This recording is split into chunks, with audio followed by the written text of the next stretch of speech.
Thanks for tuning in to Urban Scope Podcast. Jimmy Butler might be done in Miami. Recently, there has been reports that Jimmy Butler has requested a trade.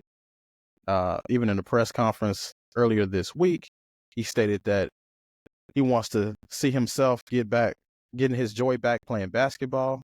So obviously, he's not having fun playing basketball in Miami. He said off the court, everything is fine, but he said on the court, everything is not right.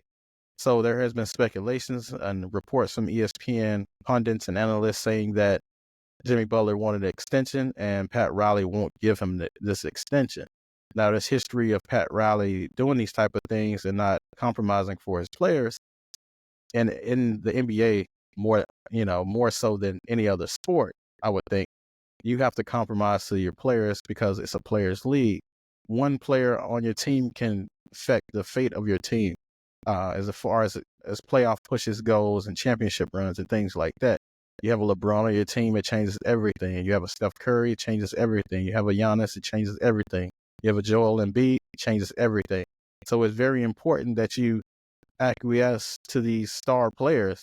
Now, no one's saying that you have to walk on eggshells for these players, but you do need to somewhat compromise to meet their demands, or at least being able to entertain it. And it doesn't seem like Pat Riley is willing to entertain the needs of his players.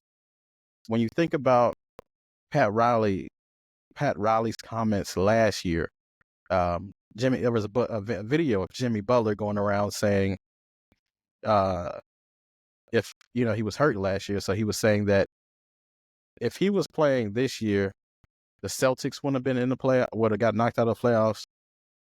And he said for damn sure the Knicks would have been out of the playoffs. Now, when the media, which they was kind of baiting Pat Riley to say this, they asked him what he thought about those comments. And Pat Riley said he thought that Jimmy Butler was trolling. He said, if you're not on the court, you need to shut your mouth.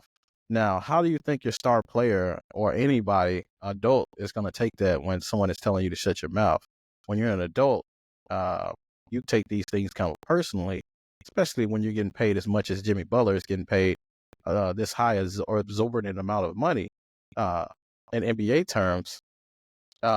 He's going to feel a way about this. Jimmy Butler's his own player, own man. He walks to the beat of his own drum. He's not going with the masses. He goes his own route. He follows his own steps.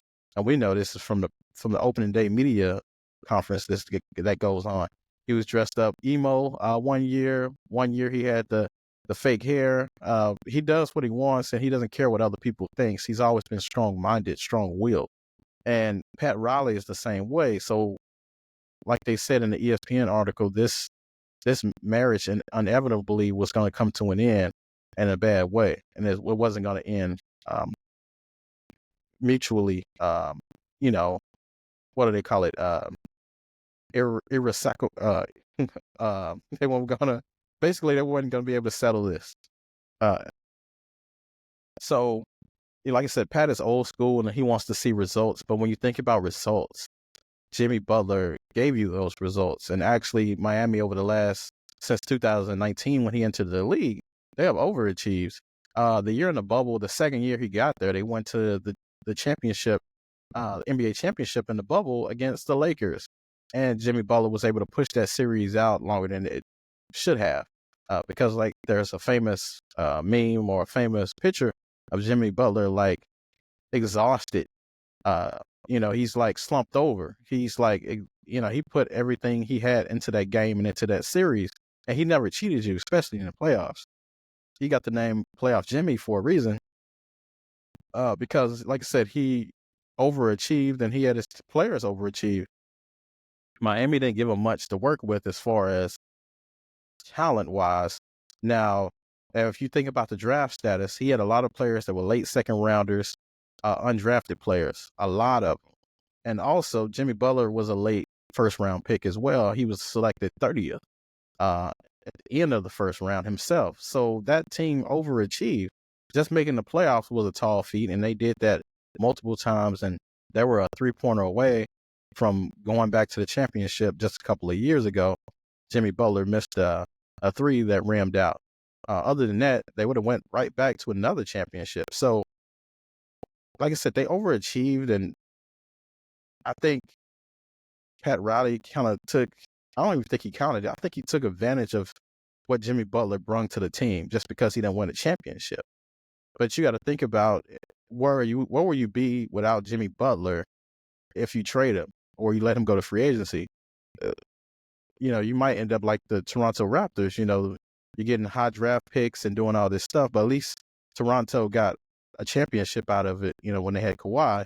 But you'll appreciate these runs that Jimmy Butler is doing now more when you're in the lottery every year and you're picking, top 10 every year. And then now you're trying to find another player. Like I said, those players are not dime a dozen. Jimmy Butler doesn't do anything exceptional, but he does a lot of things great. Like if you need rebounds, he'll go get your rebounds. If you need assists, he'll go get you assists. If you need points, he'll go get you that. You need steals, he'll go get you that. And there's not a lot of players that's willing to do that. And he plays to the max on offense and defense. He doesn't just play one side of the ball. He's like I said, he's great on both sides of on the side of the basketball.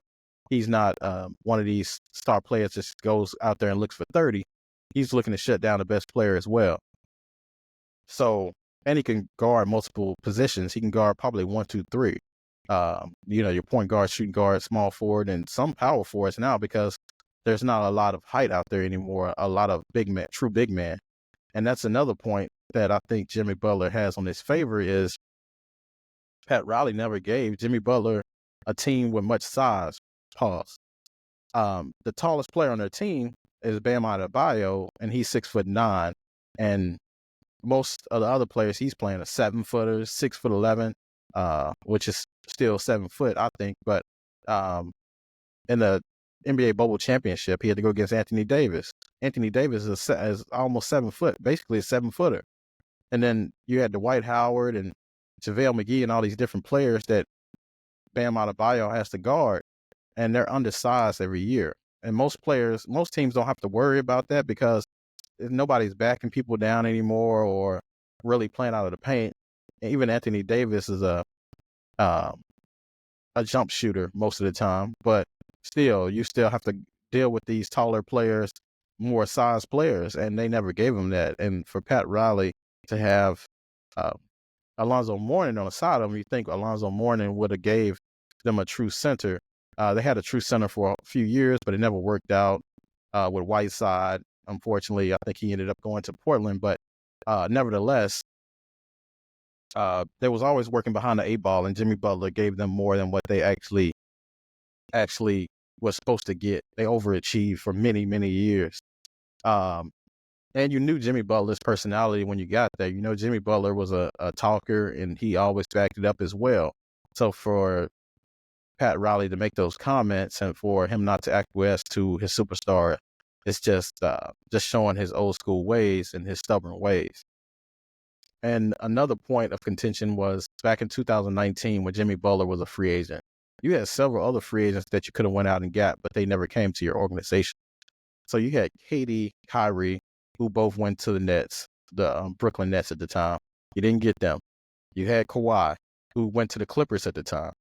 You had Klay Thompson, who stayed with the Warriors. So Jimmy Butler was the only person willing to come to the Miami Heat. In addition to that, Jimmy Butler went alone. He went solo dolo. He didn't look for another superstar. He said, hey, I want my own team. I want to try it out on my own. He didn't go with anybody else. Now, whether he reached out to somebody else, I'm not sure. But at the end of the day, he went by himself, and that took courage because Miami was a lottery team when he got there. They were a very bad team.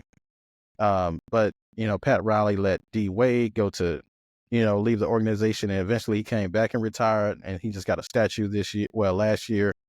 He let Shaq go. He let LeBron go over some petty stuff, and made some disparaging comments as well. He let Alonzo Mourning go back in the day, but Alonzo Mourning came back, and now, he's the VP of Player Programs and Development. But, Pat Riley shows that he thinks he's the system, similar to probably to the Cowboys owner Jerry Jones. It's all about him and what he wants to do. He's not thinking about, he said he's thinking about the betterment of the team, but letting Jimmy Butler go is not for the betterment of the team. Like I said, Jimmy Butler has his faults, and he's not without fault in this, but at the same time, he is your team. He's all you got. He's the reason why people buy tickets to the game. It's not because you have any other superstars, because you don't. Other than Bam, other players you have been undrafted late round picks. And Jimmy Butler provides that main attraction that you didn't have and superstar ability.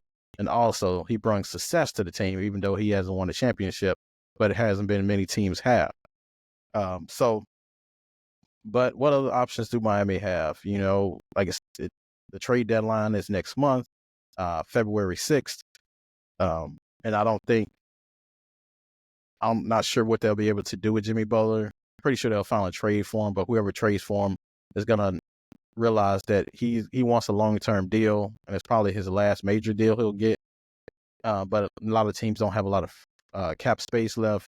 A lot of teams have players tied up for years with high salary, so I don't know if they have to do a trade for trade, but it's not looking good as far as long-term trade options. Seem like there'll be some short-term trade options that Jimmy Butler had to finagle his way to get a long-term contract, but so many players are tied up in these $50 million contracts. It's going to be very difficult to get him to a team where he can get a long-term deal. But nevertheless, let's say I'll keep an eye on it and figure out where this trade goes. But thanks for tuning in to Urban Scope Podcast. Until next time, I'll see you next time.